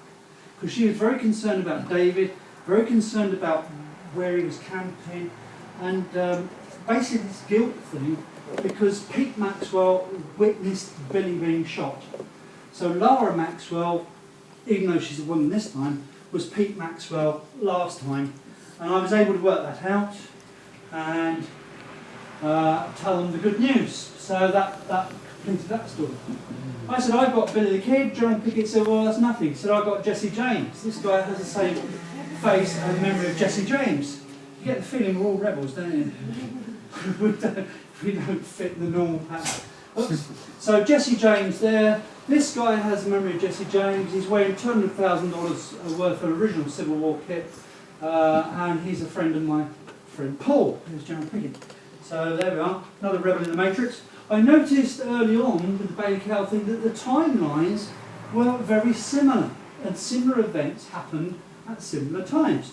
So this started me thinking about how time works. If it works like a fractal pattern, are these patterns overlaid? Are we behaving in the same way? Now remember, what applies to me applies to all of you, because I'm not unique. As you see, it's not just me, it's other people. So you can apply this to your own life, and that's what's important. I'm not important, I'm just a messenger. But it's your own life, your own feelings, your own problems, who you meet in life. That's all who you've known before, and all this dance in time that all of us are doing through time. So, you know, look around you in your own life, and when you think, it's funny, I've only met this person, but it feels like I've known them forever. It's that sort of feeling, you know. And you might go on holiday, deja vu, you know. I've never been here, but I seem to know what's around the corner. Clock those little memories, because that's part of who you are and where you've been in your journeys on this planet over thousands of years. So I formalised it, and I noticed that here we have certain events that are identical, but here there's a slight difference. Now, I was puzzled by that until I looked at William Baillie's one underneath, and I saw William Baillie's one was spot on. So you can see that the past lives are stacked up like pancakes, and that if they don't quite fit synchronous with age and the last one, it's because the one underneath is synchronised with it. So you can see all of us are actually far more complex than we imagine. We're not just little dumb machines paying tax for the government. We're actually very, very powerful beings who are locked in to a cycle of reincarnation on the planet, and we are being controlled like sheep by those in charge. Now, once you know this, you can empower yourself to break out of it, which is part of what's going on in this 2012 process, because we are all of us waking up and remembering who we are. This is my lab. Up until last year when I had a heart attack, this is my lab. I worked there 3 years. This is the station I was working at exactly the same age in Georgia previously. Look at the architecture. And you'll see the windows. Here's the round windows. Here's the round windows. See the layout of the building. Look at the layout. That's where I slept. It's my little room when I slept at. I used to work at school in the week and go home weekends. This is my lab. This is the only building I've seen in Kent looking like this. This is Georgia Railroad Stations. We're in a matrix equivalent. The matrix is creating something for me. So it's not just me, it's the matrix. It's the school flag. This is the school flag. You okay? Yeah, I've got the side of the train. Oh, that's all right. Wonderful, No worries. wonderful, wonderful. Okay. This is the school flag, half red line. This is the flag on the ship 400 years ago. Well, this is my brother-in-law, Admiral de Rauch. I married his sister. He wasn't always an admiral. His father was a beer porter from Vlissingen, and that's where I went to when I first went to Holland in this life. I went to Vlissingen because I was drawn at the same age to go to the same places. And he ended up as an admiral. And they're flying the half red line on the Dutch ships, and this is the school flag. So when I'm making this boat, children are saying, why have you got the school badge on? And it's the only school I've been in with a cannon. And after 6 weeks, they give me a cannon. because it's a political embarrassment. They've got inspectors coming and they've got this cannon. So they say, right, you better have this. Now, I'm in charge of the cannon on this ship 400 years ago. And now I'm in charge of the cannon at school. And then the badge is the same as the badge on the ship. So you have to start saying, hang on a minute, this is like the Matrix. We're in the Matrix. All these little clues around me manifesting in my life. I make a model of the ship, that's the model of the ship, and kids kept saying, why have you got the school flag up there? And then I find a model of the real ship, that's the real ship there, there's my model, I make it from memory, that's the ship I'm on. And this is the ship of my brother-in-law in 1654, First Anglo-Dutch War. After playing around with Cromwell and the gang, there's no money, so I end up back in Holland with Major General Lumsden, and we're on ships. In 2004, I made this book. It's a pop-up book. It suddenly takes over my life. I'm teaching DT as well as science. It starts off as just a little project. You've got to make books with the kids, DT. It gets a bit too good for words. And it has a life of its own. It takes over. It's all a story of an archer, falls in love with a French girl. Turns out to be I was working in a girls' school for 4 years. It turned out to be a story of love rather than all the boys' toys and armour and soldiers. It got a little bit serious, this pop-up book. The girls were tight. Even me, I thought, what the hell am I doing when I was painting all this stuff? This is, it just took over my mind. And here we have the Black Prince, my memories of being with the Black Prince. The very important thing is the door here. Because the parallel thing is the door, and you open the door, and there's the French girl behind the door with the archer. This is in 2004, right?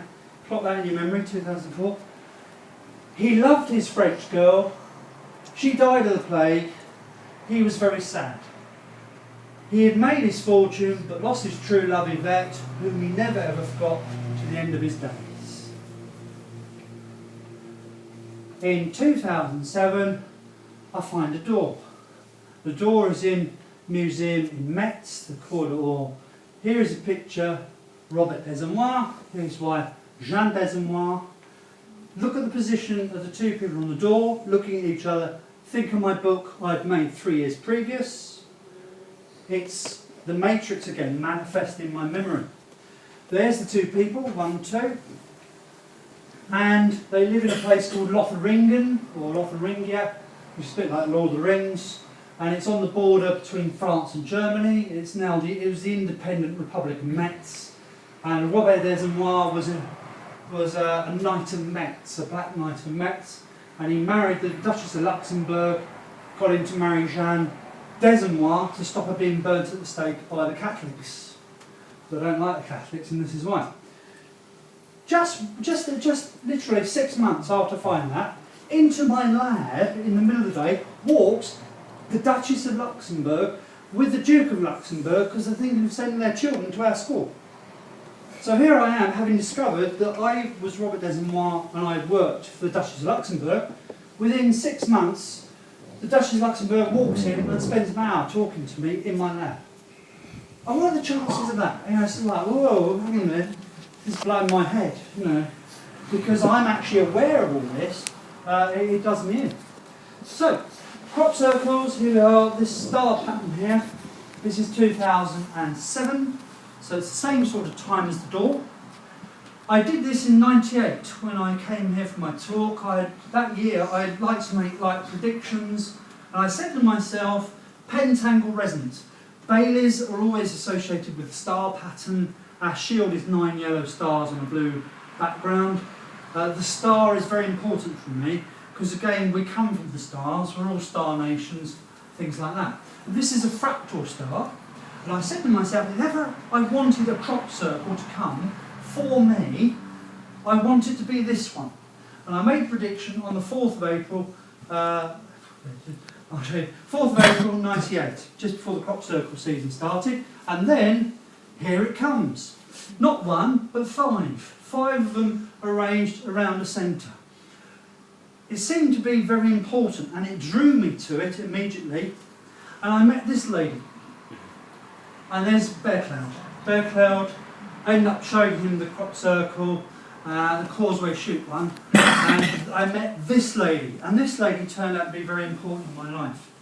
This is Rosie Anderson, and she has the same memories I have of living in Saxon times on Dap Hill. She was basically the princess of the local king, Ciolwyn, who lived on Milk Hill, and that's where Tolkien got his idea for Lord of the Rings, with the Riders of Rohan. She was like Éowyn, the equivalent of Éowyn, and I was her bodyguard. I lived on Knapp Hill. I've been on Knapp Hill now 16 years. It feels home. I always go to Knapp Hill. That's because I lived on Knapp Hill 1500 years ago. I lost my eye in a battle there in 592. That's why I had the scar on my left eye here. I didn't have a helmet on, I was looking that way, I got hit with a spear that way, and I survived because she looked after me. And we had to retreat. It was an inside job. The nephew tried to take over. I took my memorabilia back to my favourite place because I suddenly realised, this is 2006, the year before I met Rosie, that this belonged here. Where else do you have a royal hall but overlooking the East Field? The East Field is a very important place. The whole place is important, energetically, but this is the royal place. Overlooks the East Field, major events, earth lights, all the crop circles in the East Field. I feel I'm at home on Knapp Hill. The gateway was across here. They had a palisaded gate here, just like in Lord of the Rings, and Edoras was on top of them. That was, and when I go up Lockeridge, from Lockeridge up to there, I always get this like real electricity and deja vu. So this is this year, crop circling. This is Rosie, lovely little photo with Rosie. We're having a meal at the Barge Inn campsite. This is Helen, who's very protective. They all have Native American lives. You can see the Native American motifs here. And Rosie has always been protected by Helen, and they're very good friends over many lines. In fact, a lot of them, Billy the Kid and all the gang, they've all got Native American. So I actually thought Rosie was the woman on the door. I thought, there's got to be a reason. Perhaps we knew each other in medieval times. Perhaps she has the memory of Jeanne d'Arc. She's certainly tied up with Joan of Arc, and I have a memory of Joan of Arc. You know, I really like strong women and feminists who go to stand up in armour and give them hell. That's the sort of girl I like. So 5 minutes. Yes, that's perfect because we get right in here. But the universe says, hang on a minute, it's not quite as easy as that. She might be tied up with Joan of Arc and that, but Jeanne d'Arc is somebody else. Here's Rosie. Rosie always says, I'm a catalyst for change. That's very much an image of how Rosie thinks. Chateau Journy, where Robert Desamois and Jeanne d'Arc lived. Here. Here's my pop-up castle. It would have had crenellations along here originally. This would have had two towers and crenellations around it. Near Metz. This is the local badge. Now, I couldn't believe this. This is Landremont. This is the local badge of that commune in France, out of 500 odd shields. It's got a Scottish saltire behind it and a red dragon. In 1982, I painted these soldiers, and for some unknown reason, I painted this red dragon with 2 legs. And at the time, I thought, I normally paint dragons with 4 legs. What's that going to do? It came out of my subconscious. Turns out it's the badge, the local badge of that place, Chateau Journy in Metz. And it's to do with the dragon bloodline, it's to do with all that sort of, because not all the dragons are bad, they're not all bad aliens. And it's to do with Joan of Arc and all the rest of the gang because of the Holy Grail bloodline and things like that. So that's where that badge came from, because Robert Desamois served the Duchess of Luxembourg, who worked with Joan of Arc. And Joan of Arc was not a peasant girl. She was the half royal princess. Father was the Duke of Orleans. She was the bastard daughter, 12th daughter of Isabel of Bavaria. She was half German. She was substituted in for the peasant girl, which is why she could joust, deal with all the aristocrats, and was a jolly good general. She'd been trained for the job. But what's that got to do with me? Well, nothing much, because I helped Joan of Arc. But in 1436, Jeanne Desnoyers came into my life was the Duchess of Luxembourg. No sooner had I met the Duchess of Luxembourg that Deborah joins the school as a mathematics teacher. She marches like a bloke, swears like a bloke, sports Norwich, and if you gave her armour and a sword, she'd see anybody off. And she has, I thought, aha, the door. We get to know each other. It's like we've known each other forever. And you put her face on it, and here we go. It's her. And Deborah has the memory of Jeanne Desnoyers. And just as Rosie LeGroux had the memory of Mary Sullivan, and her name in this life was Rosemary O'Sullivan, and she was my fiancée in 1870, so Deborah is the face on the door. Deborah has the same memories. She even drives French cars and all that, and goes to France on holiday all the time. Doesn't even know why she does it, but now she knows. So, conclusions. We look the same from life to life, especially around the eyes. That was in a Pleiadian book. It said, the Star Wisdom book said, if you could see pictures of yourself over generations, you change very slowly facially, and especially around the eyes. That's what I found. We found that from all those things in training. 2, we exhibit the same behaviour, likes, dislikes and preferences and abilities accumulated from our different lives. Past lives are synchronous with present physical age. You find yourself in the same places with the same people at the same ages. Why did I meet Deborah now? Well, I met Deborah when she was 43, and Jeanne Desnoyers died when she was 43. So when she died in that life, age 43, I met her in this life, age 43. It's part of her pattern. We're surrounded by people we love and we have known before. I think we demonstrated that one. We have an inner circle of soul clan of 7 to 8 souls that work together. You may know them all now, you may know some of them from the past, some of the future, but they will always be a big part in your life.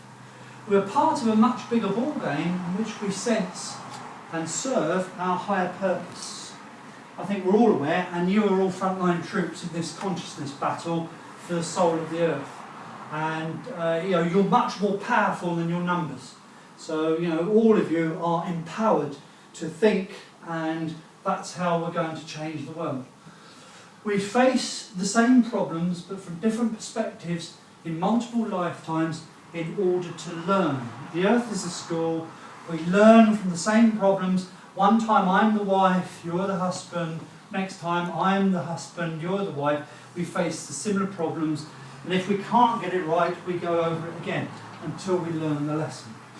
We experience how we have treated others in subsequent lifetimes. So do unto others as you would have done unto yourself.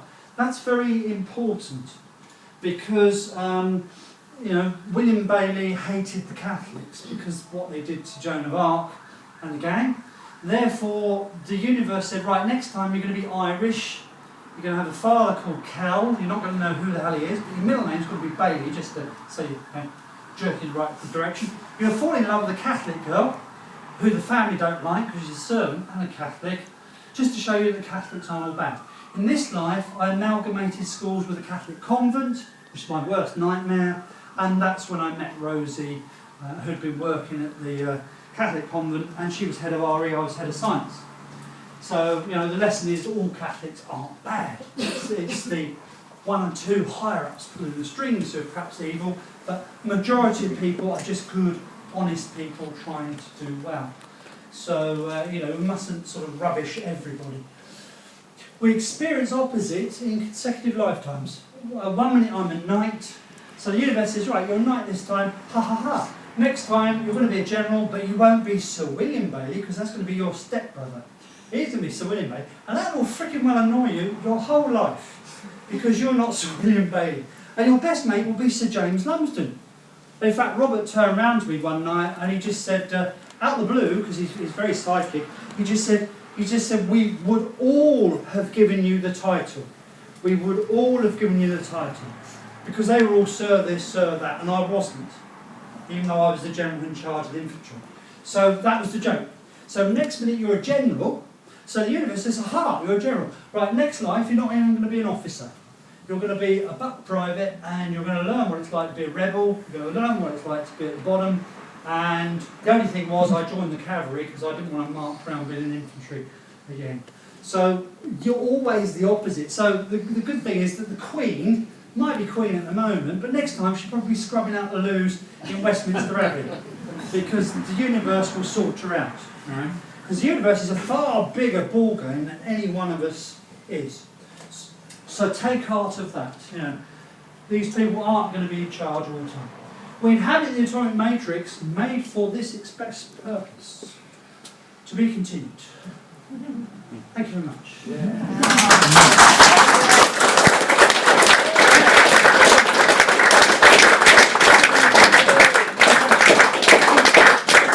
Any information? You haven't got time for a few questions. No. Any questions? What's next? We're going to break the matrix. That's what's going to happen. We're going to kick these reptilian aliens' arses real good. But we're going to use our brains this time, not fight with weapons, because they've got all the weapons. So there's no good fighting them with weapons. It's like the Afghans, right? The Afghans are doing a really good job because we're running around in circles, our army, and the American army, and the Afghans are running around. They're not having post-traumatic stress disorder and stuff like that, are they? They're not on millions of dollars worth of treatment with drugs. They're having a good time. All they've got is Kalashnikovs and rocket launchers, and they're causing havoc. You know. So the answer is, we may feel downtrodden by all these American, corporate giants. But in the end, we are the people, and it's the people who are strong, provided they realise it. And you're only under control if you let them control you. Right, next. Can I just make I want to tell everybody a bit of general trivia. You're not leaning on that, sorry. You may or may not know this, but most people after it don't know it. It's just a little bit of probably useless trivia. In the film The Matrix, that you're talking I love The Matrix. 16 minutes into the film, Yes. you can pause it, they open up his file, Neo's passport, and it's open, and his passport date expires on the 11th of September 2001. You can pause it and watch it. Right. The film was made a couple of years before. Probably just a coincidence. That's Weird interesting. or I'll what? try that. Weird or what? And that's 100%. If you get the HD version, even better. Well, the Matrix is a fractal of information, and these signposts are everywhere. Apparently, the number 9/11 kept popping up all over the place on 9/11. Yeah, I know. All over. Because it's being manifest by thought process, and therefore these thought processes are putting numbers everywhere. I found this. Look, this one says début de fin. Just as I found out about the door, I walk into TK Maxx and I find a thing with the fleur de lis on, with French for the beginning of the end. Oh, The fleur de lis. oh wow. And when I found out my name in Viking was Ravenshield, I walk into TK Maxx 2 months later and I find a hat with a black raven on, because Raven means raven, Ravenshield, and it's the same as here. And on this hat is a black raven and the letters RS. So I buy the beanie hat, I wear the beanie hat, it's got black raven on, letters RS. 2 months after I found out my name was Ravenshield, and Ava told me that means Ravenshield, because I painted a figure in 1982 with Ravenshield written on it. And I always identified it with me. And I said, does that mean anything? She said, yeah, that's Ravenshield. I said, that was my name when I was Viking. That shows you how you manifest. Now, I've never seen a hat before with a black raven on. This year, this summer, 2 ravens came to nest in a tree 2 doors from me, my neighbour's huge great pine tree. And they have 4 babies. And now I've got 6 ravens living around me. That's just so cool. And I thought I'd have to go to North Wales to see ravens or something like that. These things have got about 4-foot wingspan. They're like, whoa, this is they come back to me. So we manifest our own reality all the time. December 2012, another day. It's just another day. My mortgage runs out. It's so hilarious. I pay my mortgage all along, it's got 2012 stamped on it when it's up. So, yeah. Now, what do? Mortgage, that's death grip. They can't get you in a property mortgage now, so what they do, they get you in student debt. So you then own 30 grand for the rest of your life. So you then become a slave in the matrix. It's all slavery, it's fear and intimidation. Ooh, what if? I remember one of the reverends at school, and he gave a little sermon. He said, everybody's worried about what's going to happen next year. And he said, what about the Robin? Robin, he's having a family, he's having all this, and he's not worried about what's going to happen next year. He said, we're all humans, we're frightened. We're frightened, oh God, what's going to happen? And my dad always said we'd be sat around the table and we'd be eating some food, whatever it is. We'll all be doing stuff, and you've got nothing to worry about. But they engender this fear thing into your head that you must work hard, oh, I'm going to lose my job, I'm going to lose the roof over my head. Of course, because you think like that, you make it manifest. If you just think, wow, this is great, all things will be great. You know, it's hard work. It's like I said to the children at school. If you want a motorbike, imagine yourself the motorbike, and then in 5 years' time, you'll go outside your door and you'll see a motorbike, and it's your motorbike. You've made your own prophecy. So think positive, and good things happen. As I say, it's hard work to think positive because it's our subconscious mind you're trying to convince, not your conscious mind. We all think, oh, I want this, I want this, I want this. But it's a subconscious. What does the subconscious really want? It's all to do with scalar electromagnetic waves. The whole construct is scalar electromagnetic waves, and we can influence those. They call it the light matrix. We can influence with our own thoughts. So we pump out these scalar electromagnetic waves. So all of you are soldiers of consciousness. You're all going to change the world, and that's one of the reasons all of us are doing this. And we're not in it for money or anything like that, because we don't do money. This is beyond money. This is like, whoa, this is like cosmic surfing time. I'm still alive, look, Vikings. Yes, I was marching up down my road. Just want to get going after the operation. I was only in hospital 4 days, got out of bed, bum, bum, bum, bum, and then I was up and down the road. 3 weeks later, I was marching up and down, and I went skiing up and down my hill for 3 hours, 7 weeks after the operation. And I went to Whistler skiing for 10 days, because my daughter's working for the Olympics, and I didn't want to miss some skiing. And that's just a positive thing. I saw myself at the top of the mountain. I was in the hospital bed. I thought, right, this is going to be a medieval battle. I'm going to go through it. I will get mangled, but I will get through it, and I will be up the top of the mountain 13 weeks' time. And I was. I stood on top of the mountain, looking down, with my skis on, and I thought, yes, I'm still alive. I'm not crippled in the bed. I haven't got MRS. But one of my friends ended up with MRS and stuff like that. That's my worst nightmare. And thank God for German surgeons. Well, ladies and gentlemen, Ian Baillie. Yeah.